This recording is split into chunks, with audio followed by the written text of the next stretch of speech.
Hari Om. Continuing with our Dashavatara series. And what is the avatara for today? Well, what are the avatars we have seen so far? Lord Vishnu had to come as Matsya Sharira, in the form of a fish. That was the first avatara. And then he came in the form of a tortoise, Kurmakara. And then he had to come in the form of a Krodha or a Varaha or a wild boar, isn't it? And in that third avatara, it was to put an end to that Asura who had hidden Mother Earth way below under the sea, isn't it? And what was the name of that Asura? His name was Hiranyaksha, isn't it? Today we'll see something related to that. But as usual, we'll start with the Dashavatara Stotram and then move on to the story. Namasmaranadanyopayam nahi pashyamo bhavatarane Rama Hare Krishna Hare Tava Nama Vadami Sada Nrihare वेदोद्धार विचारमते सोमकदानव संहरणे मीनाकार शरीर नमो हरिभक्तं ते परिपालय माम् मन्थानाचलधारण हेतो देवासुर परिपालन भोः कूर्माकार शरीर नमो हरिभक्तं ते परिपालय माम् भूचोरकहर पुण्यदमूर्ते क्रोधोद्धृत भूतेश हरे क्रोधाकार शरीर नमो हरिभक्तं ते परिपालय माम् हेमकशिपुतनुधारण हेतो हेमकशिपुतनुधारण हेतो प्रह्लादासुरपालन भोः प्रह्लादासुरपालन भोः नरसिंहाच्युतरूप नमो नरसिंहाच्युतरूप नमो हरिभक्तं ते परिपालय माम् हरिभक्तं ते परिपालय माम्. Yes, so this is an avatara which many of you probably know the story because the hero of our story is a famous young boy. So I was telling you that there was a connection with the previous avatara. Now the Asura who was put to an end by Bhagavan Vishnu was Hiranyaksha. He had a brother called Hiranyakashipu, and when Hiranyakashipu heard about his brother's death, he was so upset, so hurt, and his mind was filled with thoughts of revenge. Then when he came home, he saw that his whole family was sitting and crying over the death of Hiranyaksha. And like a very wise man, Hiranyakashipu told them, "Arey, why are you all crying? After all, it is his body that was destroyed. He is always alive with us," and all those big words. But inside, anger was raging and he was making those thoughts pakka that he had to take revenge. And revenge against whom? Bhagwan Vishnu. Oh my God. But he was planning, he was strategizing, and he went to do tapas because he had to get more and more strength, more and more powers, more skills, everything. And he needed all that because he was up against Lord Vishnu. Now this determined Asura went to perform his tapas to propitiate, to invoke Lord Brahma. So he went and he did very intense tapas. His tapas was such that he stood not just on one leg, but he stood on just the big toe of one leg. Can you imagine? For us to stand even on just one leg for 5 minutes, our legs hurt. But here was Hiranyakashipu, determined. He was doing his tapas. And he stood like that on just the big toe of one leg. He stood like that for days on end, and he did tapas irrespective of what the weather was like. Whether it was a hot day, scorching sun, bright, and the heat was terrible. Hiranyakashipu was in his tapas, intense tapas. And then the nights were cold. It rained. There was severe winter, severe summer. No matter what, he was in his tapas. And of course, Lord Brahma was pleased by this tapas. And he appeared before Hiranyakashipu. And Brahma has to grant what Hiranyakashipu asks. But Hiranyakashipu said, I want to become immortal.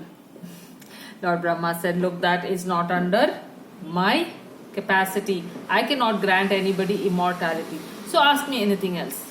And Hiranyakashipu had certainly prepared what he wanted to ask.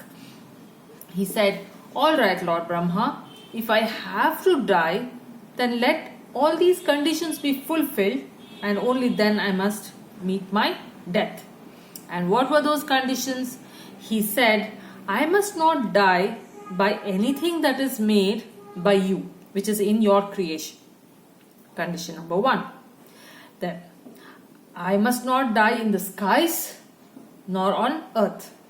Condition number 2. It must not be day or night. Condition number 3. It must not be inside nor outside. Condition number 4. I must not be killed by a man or an animal. Okay, one more condition. I must not be killed by a hand nor by a weapon. This was the blueprint. This was the whole list of conditions that Hiranyakashipu put up. But little did he know, Bhagwan Vishnu, he cannot be, scared away by these petty conditions that one puts. Anyway, he felt, I'm going to be invincible. And of course, Lord Brahma said, Tathastu, and he disappeared. And Hiranyakashipu was all thrilled about this. And he said, I am going to be unbeaten, unbeatable. And Lord Vishnu, I am the Lord. Who will worship Lord Vishnu anymore? I am going to be the supreme. These were the thoughts going on in his head. Now, in the meanwhile, Hiranyakashipu's wife, who was back home, her name was Kayadhu, and she was pregnant. And in a couple of months, she was ready to give birth.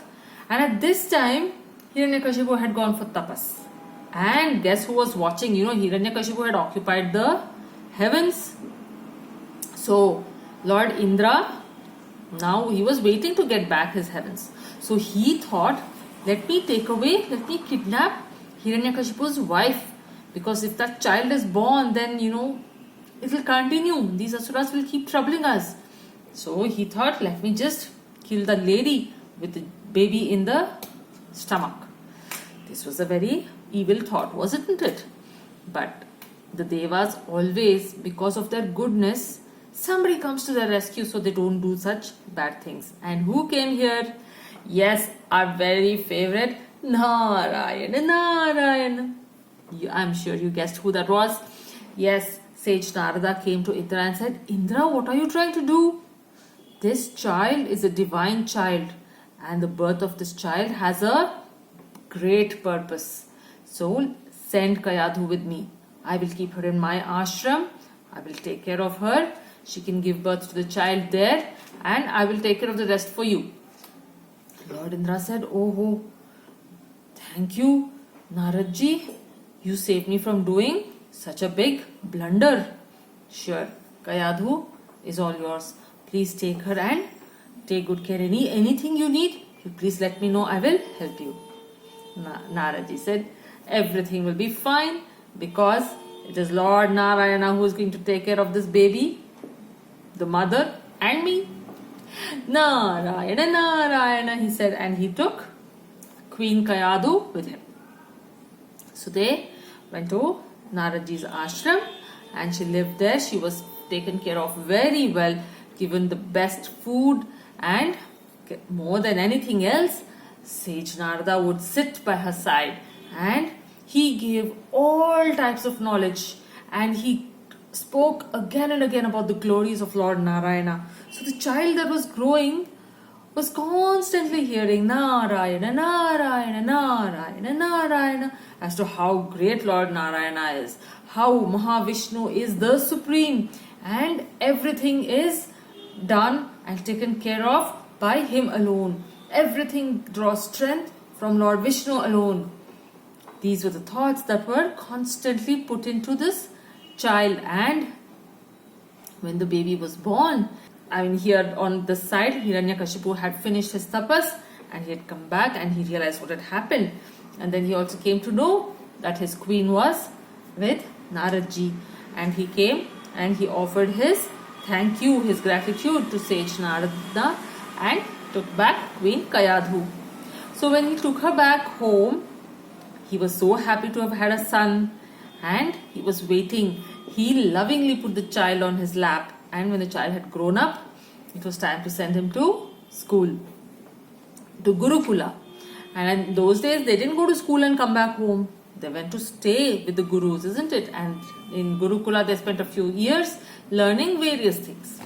So, Prahlada, which was the name given to that child, Prahlada was taken to the Gurukula, and there he was a very cheerful, sweet child and very friendly. So he made lots of friends in school there, and he was very bright too. Whatever the teachers taught, with a lot of humility and respect, he learned everything so fast. The teachers were so impressed with him. But there was one thing that whatever they did, they could not rectify in Prahlada. And what was that? Prahlada would constantly say, Lord Vishnu is the one that we have to worship. He is the supreme. All puja should be done to Lord Vishnu alone. And on the other hand, in Hiranyakashipu's kingdom, he had made a law that nobody will even utter the name of Vishnu or Narayana or Hari. Nobody will offer worship to Narayana. All worship will be offered only to Hiranyakashipu. Hiranyakashipu is the Lord, the only Lord. This was the rule in the land of Hiranyakashipu, and his very own son was preaching and telling everybody that Lord Vishnu is the only one to be worshipped. He is the only one to whom we can offer our worship. He is the one. And this, the teachers, whatever they did, they could not rectify. And it was not just that Prahlada didn't accept Hiranyakashipu as the Lord and always talked about Lord Vishnu, but he would gather all his friends, being a very friendly child, lot of friends with him. He would make them all sit together after school hours, and they would sing bhajans, they would chant stotrams on Lord Vishnu. And he told all the children also, look, whatever the king may be making a law in his kingdom, the final truth is, it is Lord Vishnu who lovingly takes care of all the creatures. And in the land of Lord Vishnu, under the rule of Lord Vishnu, there is nothing bad. There is no violence. It is only when we keep talking of I and mine, it's only there that all the troubles exist. But if you're constantly the thought of Lord Narayana, there is always going to be peace and love everywhere. Children also slowly started to think, that's right. When we used to worship earlier, we used to worship Lord Vishnu, there wasn't so much violence. But now the king has said that we should not even utter the name Vishnu, and under his rule, so much of violence is going on. Looks like what Prahlada is saying is correct. So slowly Prahlada started influencing them also. Well, it was time for Prahlada to come home in his holidays. And when he came, his father very proudly made him sit on his lap and asked him, yes, Prahlada, so tell me, what have your teachers taught you? What all did you learn in Gurukula? And our dear Prahlada said, Father, what else can there be to know or to learn about apart from Lord Vishnu? He is the only one that we have to learn about. And Hiranyakashipu could not believe what his ears were hearing. He summoned the teachers and he shouted at them and said, "Is this what you have taught my son? Anyone who takes the name of Lord Vishnu will be beheaded. And what have you taught him?" They, trembling in front of the king, and said, "Oh Lord, we did not teach him this. We will not even utter that word. But this boy, we don't know from where he has learned this. And we must tell you, oh Lord, that it's not just him. He has been teaching this to the other children as well in the Gurukula." Father was very, very unhappy, very angry with Prahalada. Hiranyakashipu said, "How can I even accept you as my son?" He was just so angry with him, but it was his son. So he could not just do anything to his son. He had love for his son, definitely. So finally, he again sent him back to school and said, let him be there for a few more years. And he warned the teachers, "You people must take care of what you teach him and brainwash him. Remove the thought of Lord Vishnu from his head. All he must think of is Hiranyakashipu. Lord Hiranyakashipu is the only one that is supreme. He's the only one that's worthy of worship." So the teacher said, "Yes, Maharaj, we will do our best." And they took Prahalada with him. And this time they gave him punishment and they warned him and repeatedly kept scolding him and tried to bring him back to track, trying to get him to accept that Lord Hiranyakashipu was the supreme one. And Prahalada, the Vishnu Bhakta, nothing would change that thought in him, because Sage Narad, he had done his job. And when Prahalada came back home the next time after his stay at the Gurukula, when the Gurus were asked to again and again reiterate to that young boy that there is no Vishnu and the only Lord is Lord Hiranyakashipu. All this was told to the Guru, and the Gurus did their best. But again, when Prahalada came back home and Hiranyakashipu asked him, "So, tell me, my son, this time what have you learned?" Prahalada once again replied in the same tone of Om Namo Narayanaya. Narayana is the only Guru. Narayana is the only Lord. He is the supreme. And he is the one that we must always keep in our mind. This is what Prahalada kept on talking about. And Hiranyakashipu's anger was just rising and rising. And he said, "How can I even accept you as my son? You little boy, who gives you these ideas? What magic is that Narayana weaving? Once I put you through some punishment, you will know what it is to bow down to Lord Hiranyakashipu." And can you believe it? The father putting the child through such tests? But he did. Hiranyakashipu asked his soldiers to push little Prahalada from a cliff so high. And lo and behold, what happened? That young boy who was lost in the thought of Om Namo Narayanaya, he was so lost in that thought, that boy just came down like a flower that just comes down in the breeze and landed softly on Mother Earth, who was waiting to receive her child. And then this didn't work. Hiranyakashipu said, "Put him into fire." So his sister Holika sat with him on fire. She had a boon that fire would not burn her. And she thought she would sit with him on the lap and Prahalada would get burnt while she would be safe. But exactly the opposite happened. She used her powers over an innocent little child. And of course it would not work. And Holika was burnt to ashes. And Prahalada, who was in the thought of Lord Narayana, was absolutely untouched by the flames of the fire. Oh, this didn't work either. Now what would Hiranyakashipu do?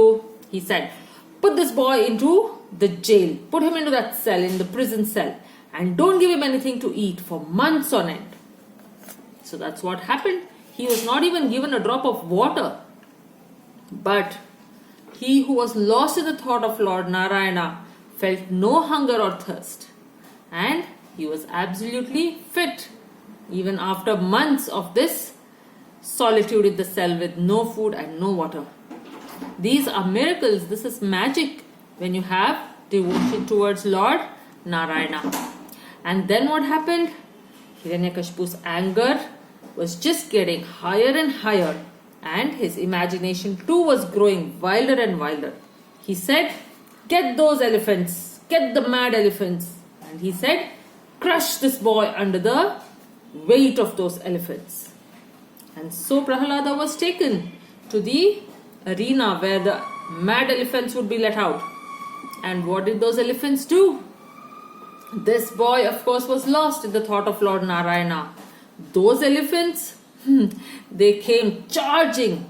And as they were nearing this little boy, the magic of the name of Lord Vishnu just calmed them down to such an extent that they came and bowed down in front of that little boy and did their way of doing namaskara.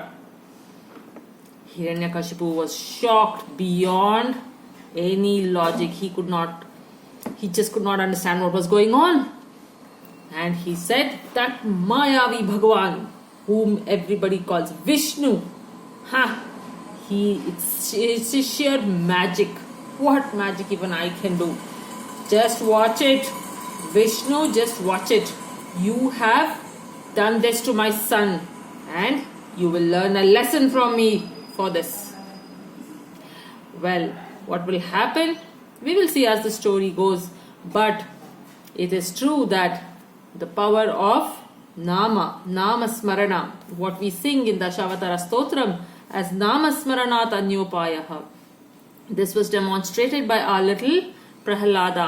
All he did was chant Bhagwan's name and just was lost in that thought, and beyond doubt he knew for sure that it is Lord Narayana who is the source of all strength, all energy, all powers, all that happens. And it is His grace alone that can save us human beings. If it could save asuras, why not human beings? A great lesson to learn. And then what happens? Hiranyakashipu doesn't know what to do. So he sends him back to Gurukula. And he says, teach him once again. Teach him to forget that Lord Vishnu. Teach him to remember Lord Hiranyakashipu and accept the supremacy that Hiranyakashipu is the sole one that needs to be worshipped, not that Vishnu. And so Prahalada was sent back to Gurukula to face another round of teachings. Well, nothing would work. Prahalada again came back home, and even this time, when his father asked him, "What did you learn?" he repeated the same thing. He said, "Father, there is really nothing else to learn about, Father. In fact, my learning, your strengths, everything comes from Lord Narayana alone." Hiranyakashipu was just so enraged. He was trembling with anger. And on one side, this was his son, and on the other side, he was talking about the one he did not want to hear about.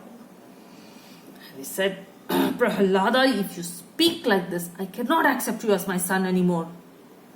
Where do you draw your strength to get this kind of thought?"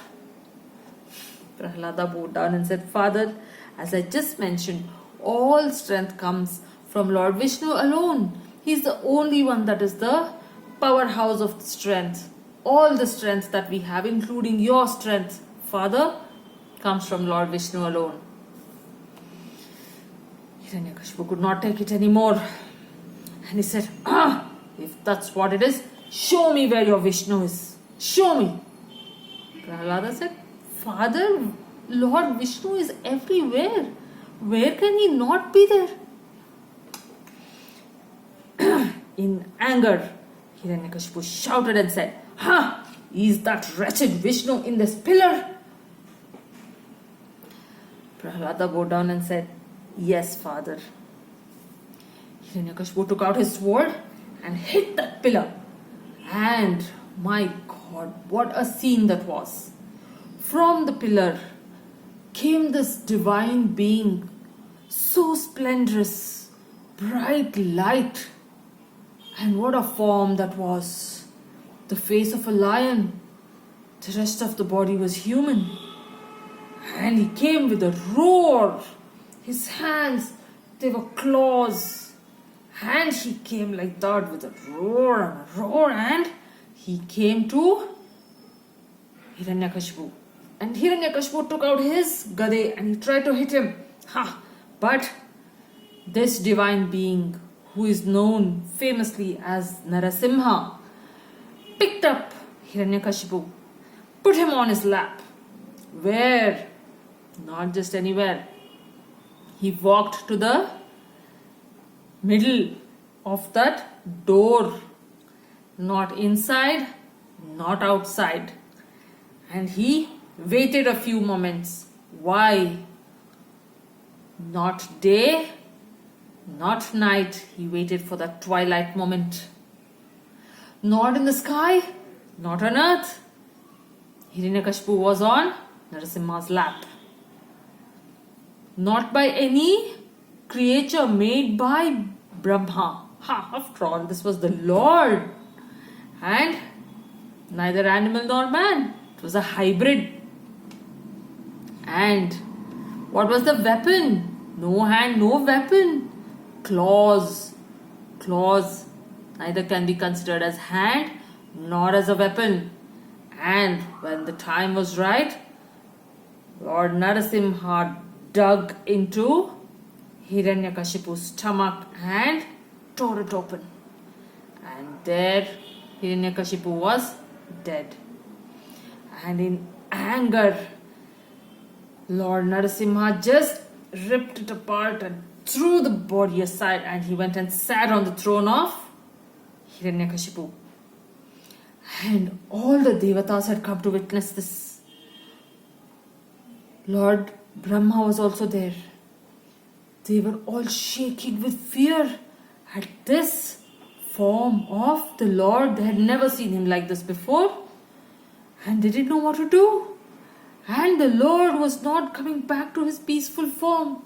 He was still heaving heavily. Lord Brahma looked around and he said something must be done. And he himself had no courage. He called Prahalada and said, "Dear boy, please calm down, Bhagwan." Prahalada looked and said, "Sure." And he went to Bhagwan. He went to Lord Nrsimha and he did a Sashtanga Namaskara. And as he touched the feet of Lord Nrsimha, he felt that horripilation, the jum feeling in the body. And he felt he was so immensely blessed at that moment. And Bhagwan put his hand on that little boy, picked him up, gave him a hug and made him sit on his lap. And that young little blessed boy, Prahalada, sang so many stutis, so many prayers in the glorifying Lord Nrsimha, Lord Vishnu. And Bhagwan calmed down completely. And after that, all the Devatas, including Brahma, all of them came and offered their namaskarams to Lord Vishnu, Lord Nrsimha now. And Lord Nrsimha looked at Brahma and said, "Why did you do this? Why did you put my little boy into so much trouble? Did you have to give a boon like that to Hiranyakashipu?" And Lord Brahma also felt bad about it, because when somebody does that type of tapas, then you cannot say no. Anyway, Bhagwan had brought peace to the lands there, and he said to Prahalada, "Young boy, ask what you want. I will grant you anything that you want." Prahalada looked at him and said, "Bhagwan, what can I ask you, Lord? You give me everything that I need. Is there a need for me to ask you? But if I must ask, Lord, please make my mind free of any desire. Let me not want anything. Let me not ask for anything, because everything you give me." Bhagwan said, this is not asking me for anything, but I want to give you something. And so I grant you the lordship here. You will sit on this throne and you will rule the land till the end of this cycle. And I know, my boy, that you are concerned about your father. Don't worry. The moment he was touched by me, he was completely purified. And he has got Sadgati. He has got a beautiful path ahead of him. And my boy, you rule this land as the best ruler ever. So with this blessing, Lord Brahma also left. The Devatas left, and the Bhagwan also went back to Vaikuntha, and Prahalada sat on the throne, and he was the king for till the end of that cycle. And this is the story of Bhagwan's Avatara as Nrsimha, and this is one of the most famous avataras. We will end this session as usual with the chanting of the Dashavatara Stotram.